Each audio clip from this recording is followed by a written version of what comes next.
Here we go. Sorry, people watching at home, I forgot to record during the explanation of the homework, but there's the answers. You can pause it. Whoops. Not up there. There's number 4. Pause it right now. There's number 5. There's number 6. And you forgot. Oh yeah, I didn't do 7 and 11, or 7 or 8, because I forgot. You just did 7. I did 7. Oh yeah, there it is. But it's not really that much work shown. You. From there's 11, which you guess you have the answers for. So anyway, we're moving on. So we started to talk about like integrating other stuff, right? If I know the rate at which people are leaving a stadium, if I integrate that, what will I know? The net change over a period of time. So I can say, oh. Wait, what does net change mean? It confuses me. Let's say The difference from your starting point to where you're at to now. where you're at. So beginning when they start leaving the stadium, there's 30,000 people. 2 hours later, there's 20,000 people. The net change is 10,000. Yeah. Well said. I know. No, I don't think so. Usually she's like, I hate when you get this stuff. Right? Yeah, come on, do it. Hate when you think you're all smart. And then you just like dummy it down. So we kind of talked about that, so let's do an example. This example's right out of your book. And when can we do test corrections? Yeah. Whenever you want. I need to. 4 after school. Okay, senor. Okay, I'll probably be here. Next week? Are you to go to school? I'm not coming tomorrow. Next week, is it? Yeah, Oh, next week? Yeah. we don't have school tomorrow. Why not? All right, from 1970 to 1980. The rate of potato consumption in a particular country. Oh, Warden. Yeah. We just grew the potatoes. Yeah. We used to consume a lot of them. Potato consumption was modeled by the function C of t equals 2.2 plus 1.1 to the t. And this is millions of bushels per year. T equals millions of bushels? No, No. the equation. The function, the units of that, wherever you put, t is time. In years, I'm assuming. Yeah, t is time in years beginning with 1970. So t.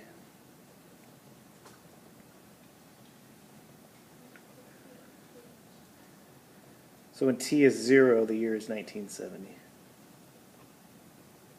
If t is 1, it's 1971, so on and so forth. Don't plug in like 1970 for t.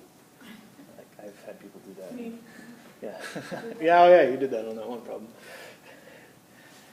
Oops, So it's T of 0 equals. No.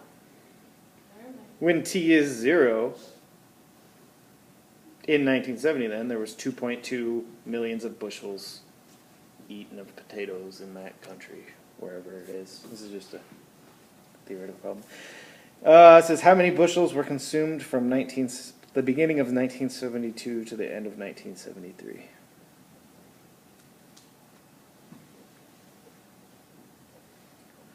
So how many bushels consumed from 72 to 73.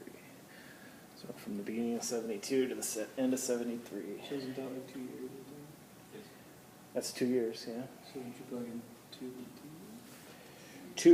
If you plug in 2 for t, that'll tell you at the end of the second year the current rate at which the bushels were being consumed. No, what you're going to do is you're going to take the interval from 0 to 2. This is the rate of change, right? As t changes, the rate of potato consumption changes. And if we integrate the rate of change, we get We're doing it. net change. Oh. So if we can integrate the rate at which they ate potatoes, we get how many potatoes they ate. Okay. Remember yesterday, if we integrate all those examples? Yeah. If we integrate, I don't remember, I was reading a whole bunch of them. This is on your own time when you read. We don't read with you. We should have We reading. should have story time. We can all call each other and like speakerphone and be like, okay, you read the first sentence. So good. All right. Like a rocking chair, we can sit over there in the corner. Oh, this cell Crisscross ground. applesauce. Yeah, all we need to do here, from 72 to 73, well, first of all, the beginning of 72, what does t equal? 2. End of 73, t equals 3. Or It's at the end of the 3.99999. 3.9999994. So we're going to integrate from 2 to 4, number of potatoes eaten. And we can use our calculator.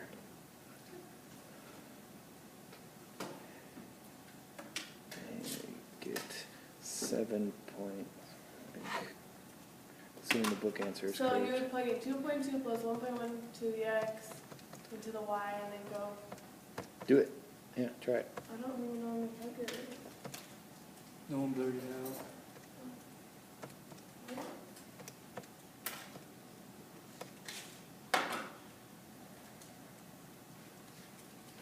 Got it fastest with the calculator. Yeah, you can beat me. Oh. Not cool. Millions of bushels. I was going to ask, the next question would be, what are the units? Who cares? Okay, how do you get to FN 19? Math? Math, Math 9. 9. Then y1. Bars. Oh, dude. That's like right on the spot. That line. What goes first? The small one? 2? Mm-hmm. Does it matter? Yes. Yeah, it's the bottom. Remember, if you go backwards, you get a negative answer? Oh, to the bottom first. Remember, it's the small one, but. Yeah, Wow, just I the got same bottom. answer. Yeah, it could be a bigger number. Yeah. That'd be weird. So the bottom number. See, 7.066 units. Well, Millions of bushels. millions of bushels, yeah. Because if our units up here is millions of bushels per year, and we integrate with respect to time in years, it's like multiplying by years, right? So flip it backwards. They go away. They go away. And there we go. Okay, let's do one more. And then we're done. No matter how much we get through this, it keeps feeling like we're skipping some kind of step. I was thinking, you know what I'm thinking? So soft. I guess I can jot this table down, right? So we're talking about finding gallons pumped from rate data. It says, many real applications begin with data, not a modeled function. Like most of the time, you don't have a function to describe something. You have a whole bunch of data points. Someone tell me where you're starting that. What? Getting the function from the data points? No, we've already done that. Oh. I'm glad I'm not Microsoft doing Excel can do that for you. But anyway, so let's say we've got, what is this? A pump connected to a generator operates at a varying rate depending on how much power is being drawn from the generator to operate other machinery. Does that make sense? You got a generator running, and there's a pump. Doesn't say what it's pumping. Probably fuel. I don't know. Here's time in minutes. And here's the rate in gallons per minute. And they took data points every 5 minutes. 0, 5, 10.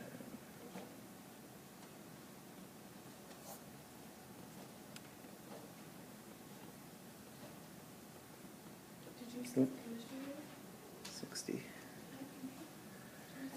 And just figured out the rate. So 58.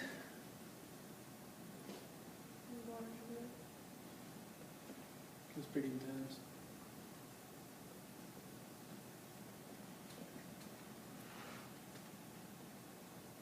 Wait, how are you doing seen it. Oh, did they give you that? Yeah, this is given. This is given in the book. Alex, don't you have class? Yes. Oh. Well, welcome, darling. He has no class. Can we, meet after school? Yeah.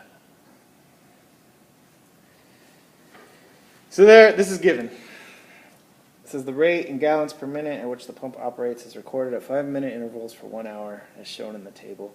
How many gallons were pumped during that hour?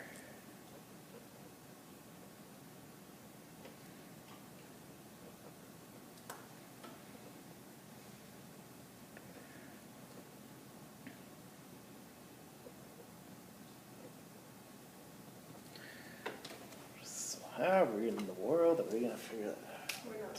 How many gallons? We have to find. Find the equation? Really? What does it say? Have fun doing that. Good luck with Does it that. say this hour? Yeah, this is 1 hour, It's right? in minutes. Well, 0 to 60, it's 1 hour. So over the course of this 1 hour, how many gallons total were pumped? Add them all together. Add them all together. Do you know why people are laughing? Fine. There are 58 gallons per minute. 60 gallons per minute. If I add these all together, my answer is going to be in gallons per minute. And it's And not then- really going to mean anything. And then you're gonna do something else. No. What are we gonna do, Sean? What you would do if you had the, what would you do if you had the equation? You'd integrate from 0 to 60, and you would, Put the little equation. we'll call it R of t dt.